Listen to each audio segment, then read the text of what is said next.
Permanent Secretary in the Ministry of Tourism, Donalyn Vitae, continues to vehemently deny accusations leveled in a now viral voice note. The message alleges that during a stakeholder meeting between tourism officials and taxi reps, operators were informed of a plan to render all taxi certification invalid, requiring that all operators reapply to ply their trade. Here is an excerpt from that message. There is a new licensing regime which has been put in place for the post-COVID, post and the current situation, and moving forward, taxi drivers would now have to reapply to be able to operate as taxi drivers. So in essence, all taxi drivers are virtually decertified by the stroke of a pen. The PS says this is not accurate. Vitae blames miscommunication for the assertions made in the voice note. She says the gathering of the taxi operators on Wednesday, which looked at COVID-19 preparations, was also in a bid to clear the air on the matter. The ministry found very strong reason to dispel a lot of the fallacies and to really assure the taxi drivers that the information in circulation was a misconception and was a bit dangerous, because for us at the ministry, in no way at all would we want to marginalize persons who have already found themselves on the breadline because of COVID.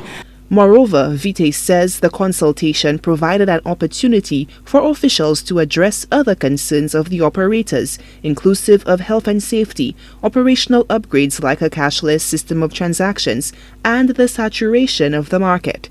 One of the bone of contention for the taxi service has been the vertical integration of other service providers or subsectors within the tourism industry and the limited amount of business that they get at various spots where they pay for pegs. So it is very concerning to us at the ministry, and we're using this forum to really, peel the onion with the taxi sector layer by layer to unravel what some of the issues are. Some of them we know already, but what's different now is that we want to take a very targeted approach to deal with them one by one.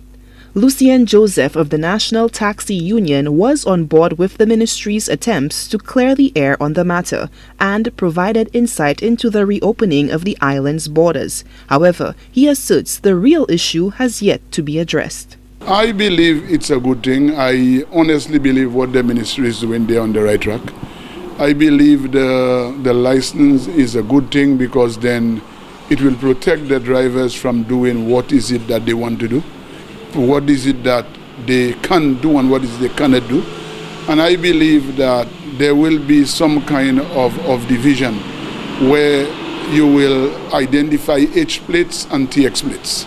And I think that's the biggest problem we have in the industry. And one of the things that is in the taxi sector, we have been marginalized, and the minister is saying that he will now put something in place to make sure that he gives us the reckoning that we need for us to go forward. I believe, in my humble opinion, is a good thing.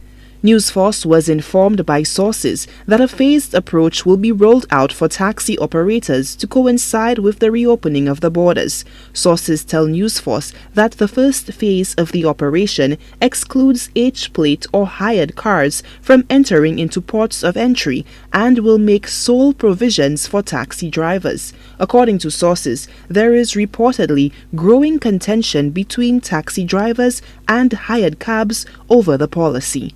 Solange Alfred, HTS Newsforce.